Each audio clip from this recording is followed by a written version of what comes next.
Today's video is sponsored by Squarespace.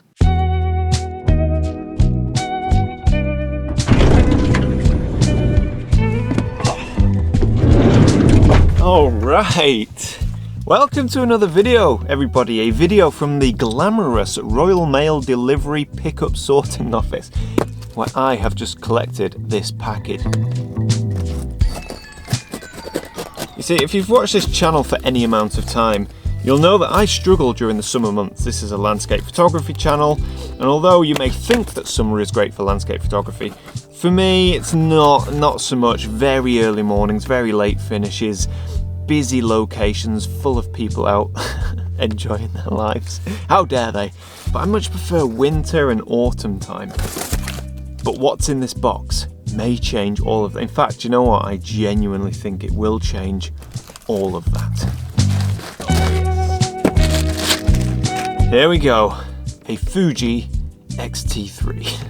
To be more precise, this is my Fuji X-T3, the very same camera that came trekking through the Himalayan mountains with me back in 2019, but unfortunately since that trip, it hasn't seen that much use. So now I'm breathing new life into it with a fully dedicated infrared conversion done by ProTech Photographic, which cost me £260. So what ProTech have done is they've converted the sensor into a 720nm infrared sensor, something, I don't know, I don't quite understand it, but what I do know is that this is going to open up a world of creativity for me. If you think you've seen black and white photography, you haven't seen anything.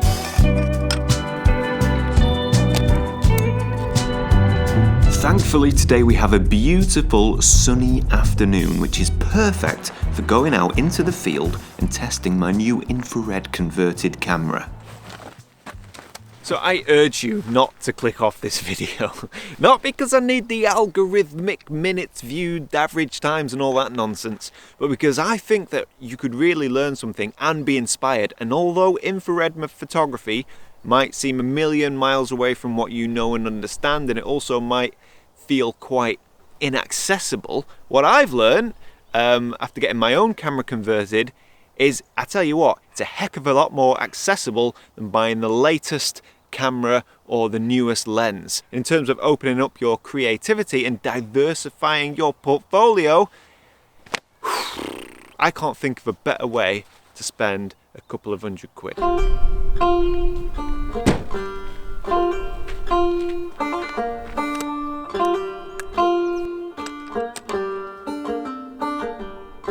So at the minute I just have a standard colour profile on this camera, on this Fuji X-T3, so everything's this weird shade of purple. But of course I'm only interested in black and white. So I'm going to change this, change the camera profile to a black and white profile, and then then we're shooting in black and white, and that is what I'm excited about. Now this scene that I'm shooting, I have shot before with Portra 160 film and got one of my favourite images of all time of this copse of trees here during a snowstorm, and you can see that image on screen now. But let me tell you, in infrared, man, it looks something else, man. It looks really, I don't know, maybe too much. We're at 35mm on the X-T3, which if shooting full frame is the equivalent of about 50mm, so we're not that wide. In fact, we're very average in terms of focal length. But this just seems to work really well because we have cloud cover behind the trees, but it's broken cloud. And where those breaks occur, basically blue sky, with infrared photography, blue sky should appear almost jet black, because blue sky is ultraviolet light, which is the opposite end of the spectrum of infrared. Infrared should come out white, ultraviolet black. So we should have lots of detail in the sky. We've got sunlight hitting the trees, which is reflecting off the leaves, giving us bright white leaves. And then of course the trunks of the trees don't reflect much infrared light, and they give us that contrast, that dark contrast. Man, on the back of this, it just looks incredible.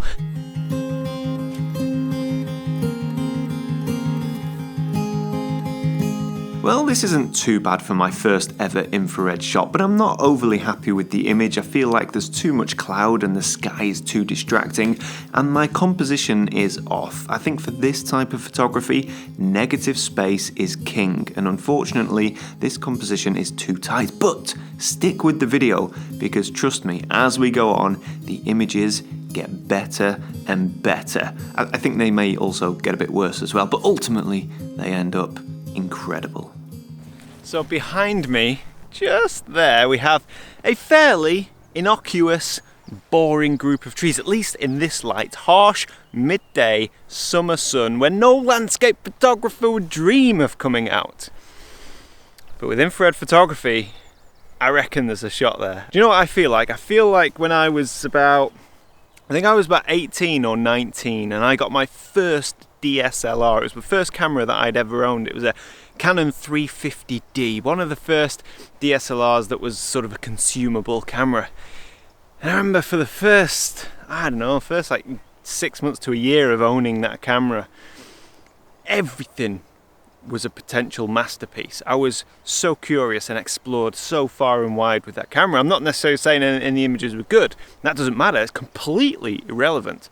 But the feeling, the expressing of my creativity, that was what was special. That's how I feel. It's fantastic. It really is. Right, let's get this. And this composition, this looks fantastic. So we have a small group of birch trees with one fallen trunk, and it was that fallen trunk that initially got my attention. And as I've worked the composition, walked around, having a look at the scene and building the composition, I noticed these tufts of grass in the foreground. Now, looking at it in standard human light, there's not much separation, it's quite harsh, it doesn't look that great, but as soon as I look at it through the infrared camera, man, it comes alive. It comes alive. Black and white, high contrast. I mean, this is just fantastic. The grass is bright white, but the tufts of grass, the taller mounds of grass that I've built into my composition, they're not reflecting as much infrared light, so they're a lot darker. So beautiful midtones. And then the tree, the birch tree, is catching lots of infrared light, whereas the background and the kind of blue cloudy sky behind, again, not getting much infrared, so that appears darker. f5.6 thousandth of a second, so no need to worry about any camera shake. And there we go. This to me feels a lot better than the composition that I just shot before, so yeah, very happy with this.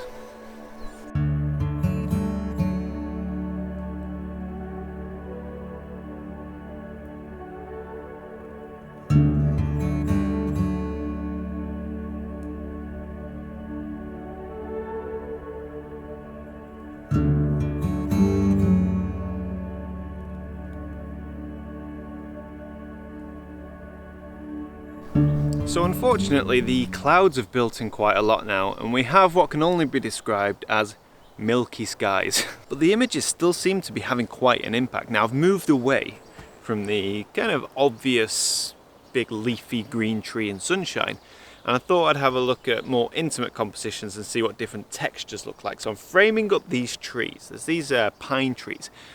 And I swear to you, for about the past 3 years I've been trying to figure out how to photograph these trees, because to my eye they look fantastic, the texture is incredible, but I can never get a composition or a shot that I'm satisfied with until now. So I have a simple square composition here, and at the minute, as I mentioned, the light is very soft. Our main dominant subject is this tree with this incredible texture on the bark, and it's surrounded by all of this bracken, and the bracken is reflecting all of the infrared light. And the contrast, the tonal range, this is fantastic. We'll see how the light changes, see how the scene changes, but for me, this is right up my street. This is my type of photography, and I feel like this is my favourite image of the day so far.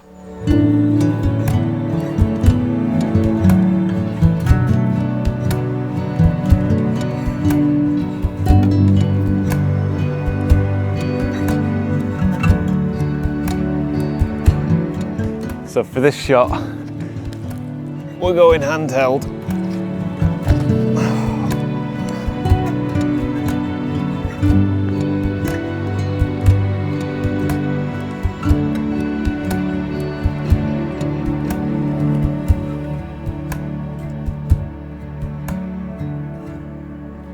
I'm sure that shot would have been a lot better if we didn't have milky skies, but man, this is fun. This is really fun.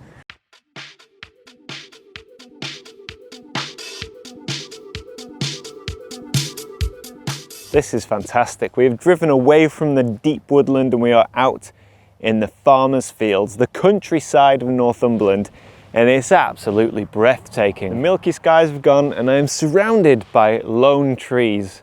And I tell you what, lone trees on a blue sky day, man. Lone trees on a blue sky day, although seemingly quite a pedestrian subject, I have to say this collection of lone tree images are the best in this video.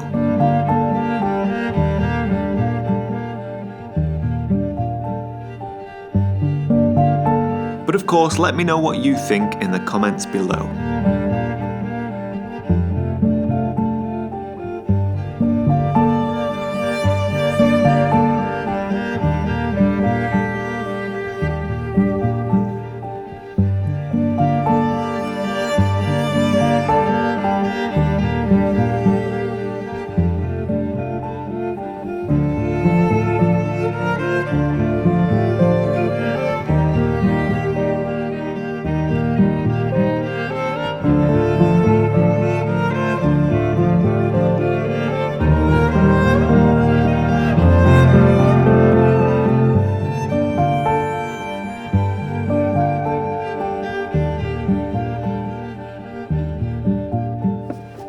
Right.